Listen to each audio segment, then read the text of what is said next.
Hello ladies and gentlemen, and welcome to another episode of IntroTheGame. Today we're gonna take a look at a game called Path of Exile by Grinding Gear Games. This game is currently in closed beta, but it should enter open beta in August of this year.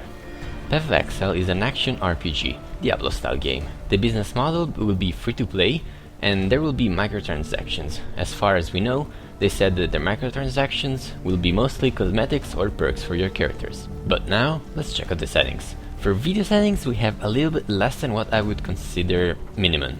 In window types, they have included borderless, which is always good, and you have the usual filters. But I have not found how to change the details of the textures, and this might be a problem for some people if they have a really old computers and they cannot lower the settings. For sound options, we have very little, but this game does not have voice acting, so all those options are actually not needed. UI has some good settings that all Diablo style games should have. For example, like being able to filter white items on the ground. It's very important when you have always highlight on, because if not, you will see hundreds of items that drop from mobs. And of course, we have fully reboundable controls. In the game, there are 6 classes: Templar, Shadow, Marauder, Ranger, Duelist, and Witch. And I chose Marauder because it looked really hardcore, and it seemed fit for the hardcore league I was gonna put him in. But what is a league? This game has 2 leagues, and there's the hardcore league and the default league. The difference between the 2 leagues is that if you die in the hardcore league, you get transferred to the normal one, and if you die in the normal one, nothing bad really happens to your character. I find that having this for the hardcore mode is actually better than what Diablo 3 does, because this is an always online game just like Diablo 3, and if something happens with lag or your computer gets disconnected from the internet, you will probably die in the game. And I actually died a couple times in hardcore mode in Diablo 3 and lost my characters. And since it was due to lag, it was a bit irritating. Anyways, let's now jump into the game. The gameplay is what you would expect from this kind of games. Top-down view of your character, move and basic attack with your mouse, and skills on keyboards and other mouse buttons. You can have up to 7 skill bounded at the same time. By default, 5 are on the keyboards and 2 on the mouse. This game also allows you to bring potions with you. It does it a bit differently than how it's usually done. You can't really buy potions from a vendor, but you can have up to 5 flasks on you, and the flask auto-regenerate the potions inside when you kill monsters. The flask can be for health, mana, or both at the same time. Flask can also have abilities on them, like faster regenerations or more health. There are different grades of flask, and they're all dropped by mobs. The artistic style of the game is very similar to Diablo, a very dark and gritty look with pseudo-realistic graphics, and opposite to what Torchlight does with its bright colors and cartoony looks. The aesthetic also really fits the game, because most of the time you will be running around with dead bodies and very ugly monsters, or going through a prison with blood everywhere. For the areas that you can find, there is a nice variety. By level 20, you will pass by a beach, a desert, a forest, dungeons, and more. For skills, this game again differentiates itself from most of the games of this type. You are not bound to active skills because they're given to you by gems that you can socket in weapons and armors, and there is a huge choice of passive skills.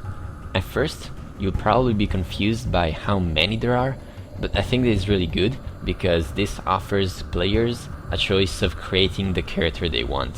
The passive skills determine the stats like strength, dexterity, and intelligence, but also more specific like increased melee damage, health, armor, attack speed, and those things. I do not enjoy having a game choose what skills and stats my character has to have, so I really like how this game is doing it.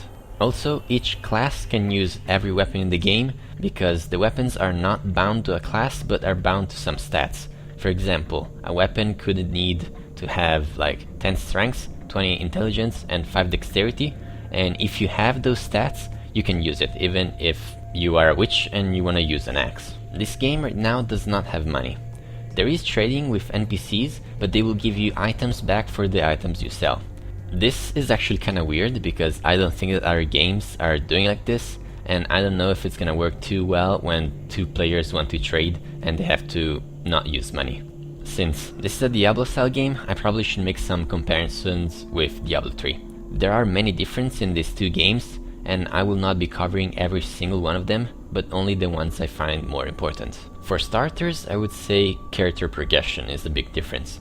In Diablo 3, once you have chosen the class you want, you will not really change anything of that class. All the characters of the same class in Diablo 3 have the same skills and the same stats. Here in Path of Exiles, you can choose what you want your character to be.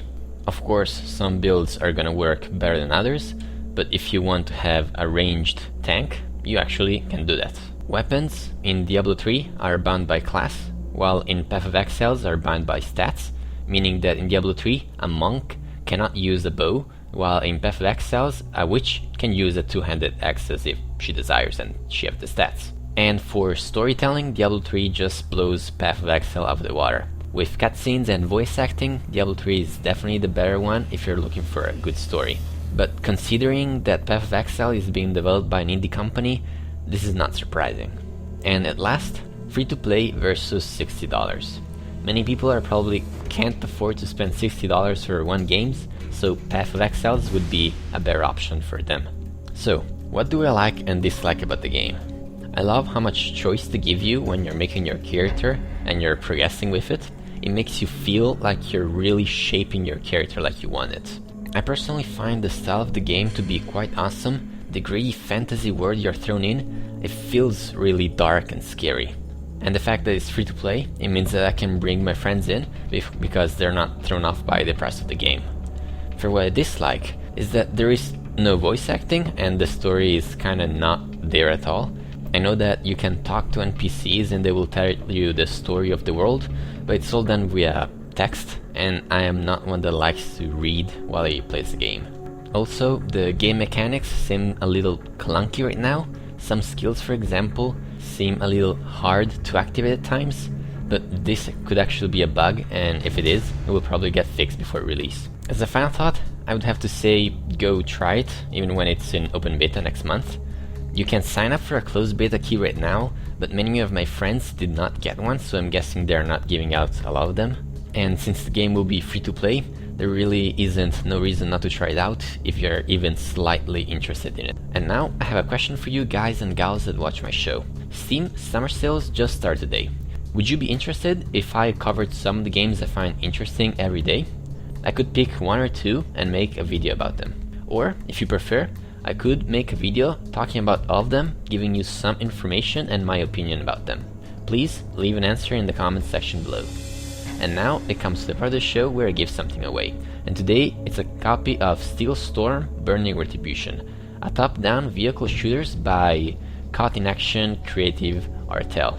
To enter the content, just leave a comment, possibly about the question I just gave you, and be subscribed. Anyways, thanks for watching. My name has been Gokalex, and I will see you soon on the next episode of Intro the Game.